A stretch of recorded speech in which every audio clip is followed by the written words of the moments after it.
Hello friends, union budget 2026 के द्वारा यहाँ पर इनकम टैक्स में काफ़ी बड़े चेंजेस को प्रपोज़ किया जा रहा है। इसमें यहाँ पर एक नया बेनिफिट आपको मिलेगा। अगर यहाँ पर आप इनकम टैक्स अपना कैलकुलेट कर रहे हैं और आपको ऐसा लगता है कि आपके ऊपर इनकम टैक्स की लायबिलिटी नहीं आ रही है, तो आप यहाँ पर जो है लोअर डिडक्शन सर्टिफिकेट ले पाएँगे। पहले इसके रिगार्डिंग फॉर्म 13 होता था, अभी भी वो फॉर्म 13 ही है। ऑनलाइन प्रोसेस होता था, अब यहाँ पर जो है इसको ईज़ी कर दिया गया है, मतलब यहाँ पर ऑटोमेशन में है। जैसे ही यहाँ पर कोई पर्सन है, जो कि यहाँ पर चेक करते हैं कि भई उनके ऊपर टे टीडीएस की लायबिलिटी नहीं आती है। तो यहाँ पर वो लोअर डिडक्शन सर्टिफिकेट जो कि उनको एक स्पेसिफाइड टाइम पीरियड के लिए मिलता है, जनरली ऐसे 1 साल के लिए दिया जाता है, कि जहाँ पर भी उनका टीडीएस डिडक्ट हो रहा है, वो वहाँ पर सबमिट करेंगे तो उनका जो टीडीएस है वहाँ पर डिडक्ट नहीं किया जाएगा। नेक्स्ट जो यहाँ पर चेंज प्रपोज़ किया जा रहा है वो इसके रिगार्डिंग है कि जैसे म्यूचुअल फंड्स होते हैं, ठीक है? तो उस केस में या फिर आपके ऊपर यहाँ पर डिविडेंड आपको मिलता है, आपने शेयर्स बाय किए हुए हैं।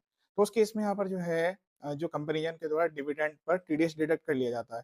अब यहाँ पर उसके रिगार्डिंग भी आपको जो है फॉर्म 15 जी या फॉर्म 15 एच वैसे यहाँ पर जो है इनके जो फॉर्म्स के नंबर्स हैं, नेम है वो जल्दी ही चेंज होने वाले हैं क्योंकि इनकम टैक्स एक्ट 2025 यहाँ पर पुराने इनकम टैक्स 1961 को रिप्लेस करेगा। तो ये फॉर्म 15 जीएस है तो पुराने एक्ट वाले हैं, लेकिन अभी जो चेंजेस यहाँ पर प्रपोज़ किए जा रहे हैं, उसमें फॉर्म के नेम ही रखे गए हैं।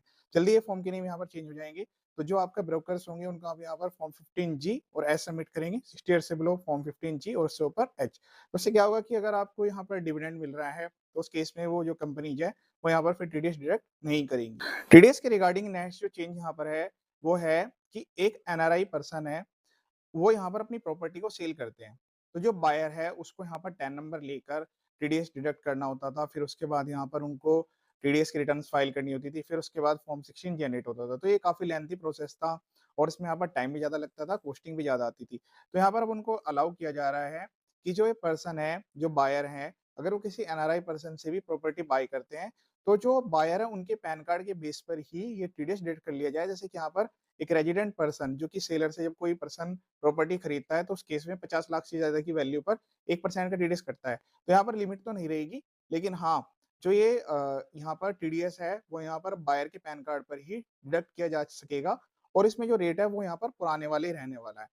इसके अलावा यहाँ पर जो है मेडिकल ट्रीटमेंट के लिए या फिर एजुकेशन के लिए जो एलआरएस स्कीम के तहत यहाँ पर आप रेमिटेंस करते थे, उस केस में 5% का टीसीएस यहाँ पर एप्लीकेबल था, उसको कम करके यहाँ पर 2% कर दिया गया है।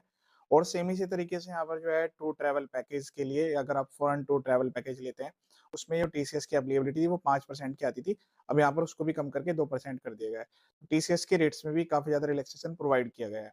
एक यहाँ पर मैन पावर सप्लाई के केस में जो टीडीएस का सेक्शन था उसमें काफ़ी कन्फ्यूजन रहते थे कि उसमें किस सेक्शन के अंडर में टीडीएस डिडक्ट किया जाए। तो यहाँ पर उसमें चेंज करके बिल्कुल क्लियर कर दिया गया है कि ये जो सेक्शन है 194 सी इसके